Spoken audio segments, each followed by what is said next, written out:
Welcome to this week's vlog on Becoming a Sportscaster vlog series with Randy Silver on Randy Silver TV. To this episode, what are we doing? Working our first press conference. I applied and got credentials here to the Amanda Serrano versus Danila Ramos fight in Orlando, Florida. Why am I so excited? Two reasons. One, first press conference, baby. Let's go! This is what I live for. And two, this fight is historic. Never before has a women's undisputed title fight been fought for 12 3-minute rounds. Since 2007, no women's fight has been fought for 12 3-minute rounds. Normally, women's fights are 10 rounds, 2 minutes, so this is putting them on par with men, equality as they deserve. So I'm going to be working the press conference today, working the fight tomorrow. You're going to see everything, what it's like to be at the press conference, behind the scenes, everything in between. I'm so excited. Got my gear, we're ready to go. See you at the press conference. I've had people reach out on social media and ask me, what do you bring? What do you need for a press conference recording the fights? So let me show you. I have my headphones to listen back to the recordings on my camera and my computer. I have my mic fly.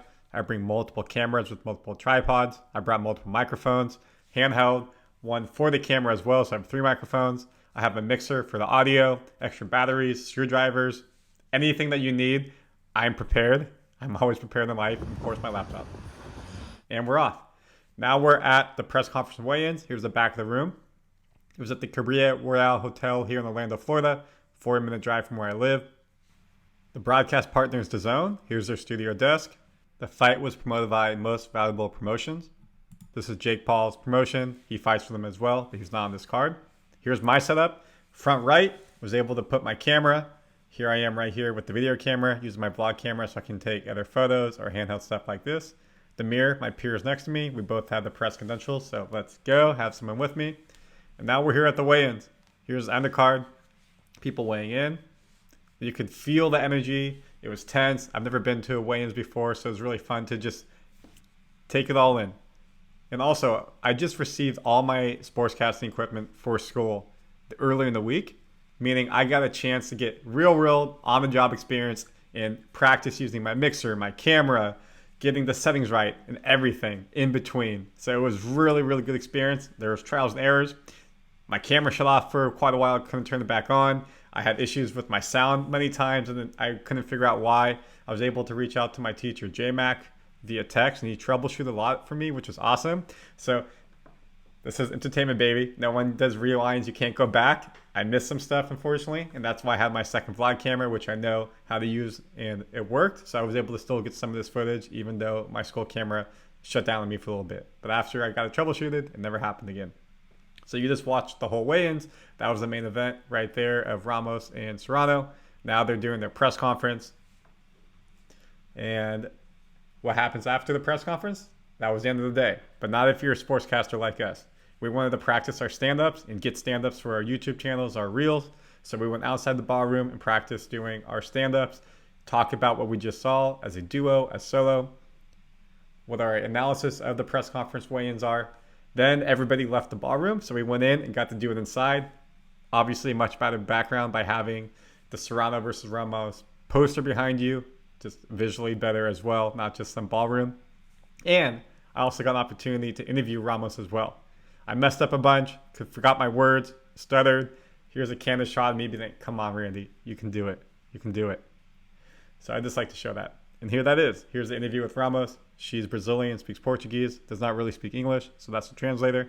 I have this full interview out on my YouTube, so go check it out. It's in the link in the bio. And then we went on stage, took a couple photos, and did some more stand-ups standing on stage in front of the stage. So just practice getting reps. That is a press conference. Demir and I crushed it. We got to interview Ramos. We stayed here 2 hours after the event was over. Just practice stand-ups, because how often you get to be literally in a ballroom set up. We did the stage here, everything outside. This was great work, great practice. And tomorrow is the main event. So stay tuned for that. We'll see you tomorrow. I left my house at 2 a.m. Got home around 8:30, and was up until about 4 a.m. editing all the videos and getting them out because it needs to be time relevant, SEO, all that goes in between. Slept for 4 or 5 hours, woke up, edited more videos, and then it was time to go back. Part 2, baby. Fight day. Let's go. spent all night editing the videos from the press conference and weigh-ins, and now it's time to go watch the fights, work the pre and post. There's my ride right there. Time to go have some fun. Let's get it. Day 2, we out here. Let's go. Let's get it. Make a note of the time. I got picked up at 4 p.m. Now it's 5 p.m. We got to the hotel. Here's the check-in for media, standard line, and I really made an effort to try to make connections here and network, because they say in this industry it's all about who you know and network. I met a gentleman in line. His name is Elvis. He's from Miami, and he's a boxing manager. So we talked about what he does for boxers and how I could potentially help with videography, content creation. We exchanged numbers, and if I ever need anything for a school project, let him know, or vice versa. If he needs any fighters who want video content, social media content, he'll hit me up and I'll see if I can help. So boom. Just getting there, made a connection that may help me in my career. Here I am at the media table at my assigned seat. So rewarding to see. 6 p.m., 7 p.m., early prelims. No one's really there. With the media pass, we can walk all throughout. We can go to the top of the rafters, all the way to cage side. Unfortunately, we can't be actually at the cage side. We're just right there. But I've never been this close for a boxing event, a combat sport event, and it was so cool.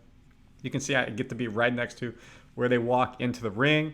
So the videos, the photos I took over 1,000 photos. Again, practicing with the camera. I have over 4 or 5 hours of video footage from the 2 days just practice. I really made sure to walk around the whole venue, shoot different things that were going on. You never know when you'll need the B-roll, but also different lighting, different settings on the camera, different angles, different vantage points. How can I try to work on my craft and get the best photography and videography I can do? The other cool thing is I got to see people in this industry who do this for their living up close and personal, and got to talk to them, understand how they got to where they're at and what they were doing and what made them successful, whether it's on camera, behind camera. I spoke to production crew, reporters, the analysts, the announcers. Here's Layla Ali. I'm literally right next to her. She walked right by me. She waved at me. I did not get a selfie, unfortunately. It was just so cool to be able to rub shoulders with industry titans, people I look up to, or people who I know are doing the job I want to do, and try to make those connections and talk to them. And here we go for the main event. Look where I'm at. Right there, up in the center, getting great photography, getting great videography. I had a blast watching these two women, Hearts of Warriors, put it on the line. This historic event, 12 rounds, 3 minutes each for a women's title fight. Normally it's 10 rounds, 2 minutes each. And they went the distance, all 12 rounds, all 36 minutes. Serrano walked out with unanimous victory, 120 to 108 on all the judges' scorecards. Congrats to her. Ramos put up a valiant effort, and here I am. Now, I want to show this part because I think it's really cool. This gentleman running with the black hat is a floor manager. He's a high-level producer for the production, and he's looking at the production system right here, and he's telling him, you're in the wrong spot. You have to be behind the camera woman because she's going to trip. And they were live on television, so if she tripped, the shot's gone, she gets hurt, a whole cascade of effects. And because I'm in sports broadcasting school, I understood what was happening, and I thought that was just really cool to see the development myself and understand the position, the hierarchy, and what was happening there. Saw a photo of Demir and I with Holly Holmes, a boxing and MMA legend. So cool to meet her. I've been watching for 20 plus years. After this was over, we stayed, and what did we do? Stand-ups, post-fight analysis, reactions, highlights, everything in between. Practice. We asked people if we could stay in the ballroom. You can see they're taking down all the chairs, they're taking down the ring, and they were totally okay with us staying. What a day. It's 5:30 a.m. I got home 2.5 hours ago, so 2:30 a.m. And I edited for about 2 hours, had to comb through my photos and videos to make my post-match recap, and it came out pretty good, I'd like to say. Go look at it if you haven't. I'm exhausted. It's been a long day, a rewarding day. I had so much fun networking with people, watching the fights, working the fights. I'm gonna give you a full rundown when I'm not half asleep, but I'm doing what I love, which is the best part.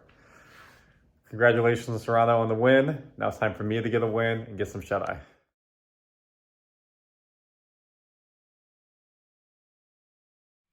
After that part, I slept for about 12 hours and then got right back on the horse and had to edit. Now that that's done, let's do a full recap for you. Weigh-ins, press conference, fight night. Check. First for everything in my journey in becoming a sportscaster. The 3 big things that I would take away is 1, how much fun I had through the highs and lows of having to do hours on hours of stand-ups because I stuttered, I misspoke, I couldn't think of the right thing to say, whatever it may be. It was worth it. My camera breaking up, my camera not working, long nights, not sleeping. It was worth it. I had so much fun. This is why I quit my job, uprooted my life. And again, shout out to Mary, my amazing girlfriend, for doing this with me and being on this journey with me. I love you so much. And coming here to Orlando to have these opportunities to learn about sports broadcasting, break in the industry, and get these opportunities to work different sporting events. You saw me go into Miami game in a different vlog and just the other videos on my YouTube. Now I got to be a credentialed press versus just being there on my own. I signed up, I got picked, I was there, and I can't wait to do more. And I just had so much fun because this is what I've been dreaming of, and my dream is becoming a reality before my eyes and your eyes watching the video.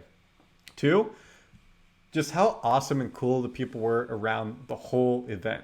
They saw us doing the stand-ups before the event, after the event, staying late in the ballroom, staying late after the fight, and while the workers were taking down the ring, they were taking down the chairs, all the trash around. They were so nice, like, please stay, work. We're enjoying watching you do your craft. This is so cool to see.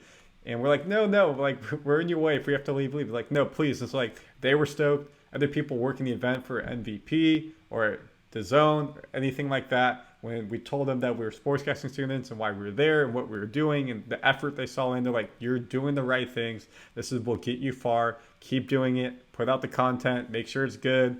Get to more events. Meet people. Network. And you will do big things in your career. So it's really rewarding to hear and see. And then 3rd was that networking part.